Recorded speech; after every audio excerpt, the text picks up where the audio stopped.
안녕하세요. 군사돋보기입니다. 아무래도 중국의 15식 경전차와 우리 한국의 K-21 배곡 경전차의 실제 대결이 벌어질 것 같습니다. 인도 라다크 지역에 배치된 K-21 배곡 경전차의 인도 버전이 앞으로 몇 년 이내 중국의 15식 경전차들을 포격해 초토화시키게 될 것을 조심스레 추측하게 되는데요.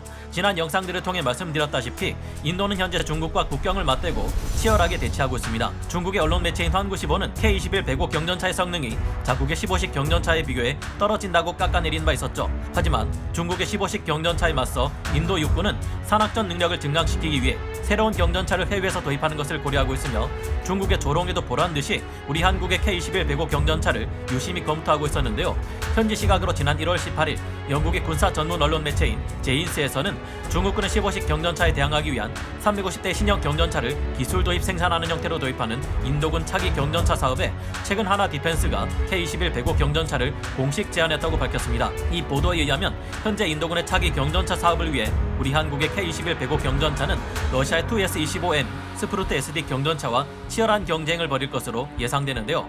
그러나 여러가지 이유로 봤을 때 이 사업의 최종 승자는 우리 한국의 K-21 배곡 경전차가 될 수밖에 없습니다.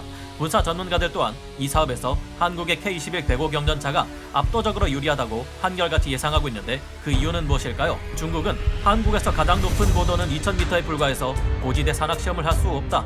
4000m 고원에서 현장 테스트를 마친 15식 경전차와 경쟁하겠다는 자신감은 어디서 나오느냐? K-21 배곡 경전차로 중국의 15식 경전차를 대적할 수 있다는 것은 한국의 환상에 가깝다 라며 건방진 도발을 한 바 있습니다. 물론 어느 정도 맞는 부분도 있습니다만 길고 짧은 것은 대봐야 알 수 있겠죠. 화력과 정확도를 제외하고 방호력, 기동성, 적응성 등 여러 부분에서 15식 경전차에 비해 불리하다는 평도 받고 있는 K-21 배곡 경전차가 15식 경전차를 이길 수 있는 진짜 이유는 마지막에 나오니 끝까지 들어주시기 바랍니다. 전문가는 아니지만 해당 분야의 정보를 조사 정리했습니다. 본의 아니게 틀린 부분이 있을 수 있다는 점 양해해 주시면 감사하겠습니다.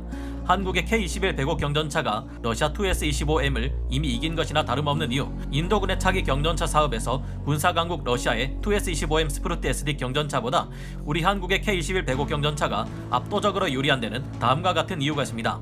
러시아의 Tu-S-25M 스프루트 SD 경전차는 러시아에서 공수 전차 용도로 만든 경전차로서 공수 부대를 지원할 강력한 장비로 운용하기 위해 제작되었습니다. 그런 만큼 일류신 76 수송기에서 낙하산으로도 공수될 수 있도록 아주 가볍게 만들어진 경전차가 Tu-S-25M 스프루트 SD 경전차인데요. 공수 전차나 경전차 등으로 분류되기도 하지만 사실은 자주포에 해당하는 물건입니다. Tu-S-25M 스프루트 SD 경전차는 기존의 수륙 양용 전차 PT-76과 보병 전투차 BMP-3, 공수 장갑차 BMD-4를 한꺼번에 대체하기 위해 만든 분류가 애매한 경전차인데요. Tu-S-25M 스프루트 SD 경전차의 중량은 18톤밖에 되지 않습니다. 그런 주제에 125mm Tu-A-75 고압 저반동포를 탑재하고 있는 데다 Tu-A-46 계열과 같은 일반 전차의 포탄을 사용합니다. 무게는 가벼운데 포의 위력은 강력하다 보니 주포 사격을 할 때마다 그야말로 신나게 댄싱 파티를 벌일 수밖에 없는데요. 기동간 사격을 행할 경우 사격 시 반동 때문에 차량의 진로 자체가 크게 어긋날 정도입니다. 바로 하늘에서 승무원이 탑승한 채로 낙하산을 타고 내려올 수 있기 때문에 신속하게 전장 투입이 가능하며 수상 주행도 가능하다는 점은 장점입니다. 하지만 정착 후 서스펜션을 지면까지 내려 차체를 고정시킨 후 쏘지 않는다면 반동을 주체할 수 없다는 것, 반동 때문에 첫 발을 제외하면 후발 사격이 거의 불가능할 정도의 후폭풍이 온다는 점은 큰 단점으로 알려져 있습니다. Tu-S-25M 스프루트 SD 경전차는 이미 중국에서도 20년 전에 도입을 검토했고 일부가 공여되기는 했지만 도입을 포기했던 여러모로 아쉬운 성능의 경전차로 알려져 있는데요. 불과 2년 전에도 인도가 도입을 검토했지만 그때도 도입 불가 판정을 받은 것이 Tu-S-25M 스프루트 SD 경전차입니다. 포탑 부분은 23mm 기관포까지 방어하지만 무게를 줄이기 위해 장갑재로 알루미늄 합금을 사용한 탓에 차체는 고작 AK-47 소총이나 PKM 기관총 등에 쓰이는 7.62mm 탄약을 방어하는 것이 고작입니다. 이에 비하면 한국의 K-21 배곡 경전차는 여러모로 압도적인 성능을 가지고 있는데요. K-21 배곡 경전차는 우리 육군에서 운용되는 K-21 보병 전투 차량에 코커리 1사의 XC-8 포탄을 탑재한 경전차입니다. 기존 K-21 보병 전투 차량에 120mm 포탑을 탑재한 K-21 XC-8 120mm 중형 전차보다 가격, 설계, 군수 지원 등의 분야에서 좀 더 우위에 있는 경전차인데요. K-21 배곡 경전차는 다양한 스마트 탄약과 대전차 미사일을 발사 가능하다는 장점을 가지고 있습니다. K-21 배곡 경전차의 포탑은 통상적으로 약 42도까지 올라가는 고온의 환경이나 까다로운 지리적 조건에서도 뛰어난 타격 능력을 제공하는 것으로 알려져 있습니다. K-21 배고의 XC-8 포탑은 전 세계에서 사용되고 있는 것들 중에 중에서도 가장 혁신적인 고출력 포탑 시스템을 탑재하고 있으며 디지털화가 적용되어 있는데요.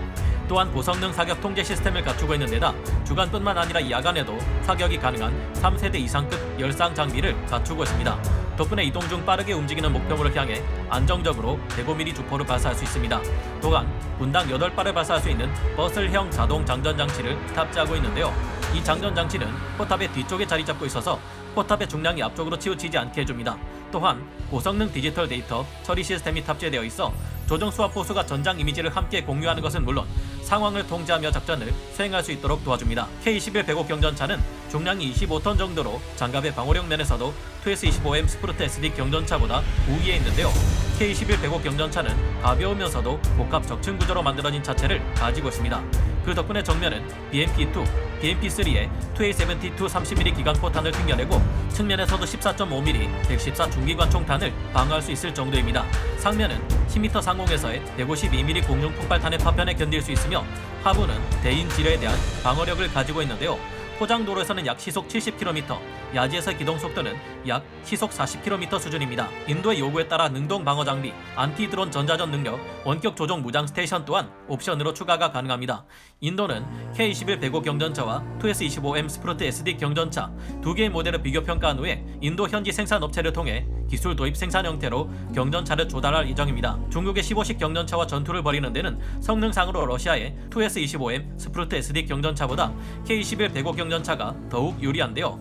게다가 인도군은 K9 바즈라를 비롯한 여러 한국군의 무기를 도입해 운용해본 결과 한국의 무기체계에 상당한 만족감을 드러내고 있으며 사실상 제때 긴급하게 기술 도입 현지 생산 형태로 생산할 수 있는 기종이 K21 105 경전차밖에 없어 인도 내에서도 K21 105 경전차 쪽에 더욱 높은 점수를 주고 있다고 하는데요.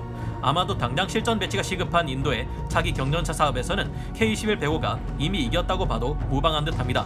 방어력이 부족한 K21 105가 중국의 15식 경전차를 압도해버릴 수 있는 결정적인 이유. 하지만 가장 중요한 문제는 역시 중국의 15식 경전차를 우리 K21 105 경전차가 상대할 수 있을지 여부일 텐데요. 중국군의 15식 경전차는 자체 중량이 33톤에 달하며 105mm 강선포를 주포로 탑재하고 있습니다. 중국은 Y-20 전략 수송기를 이용해 15식 경전차를 빠르게 수송할 수 있는데요.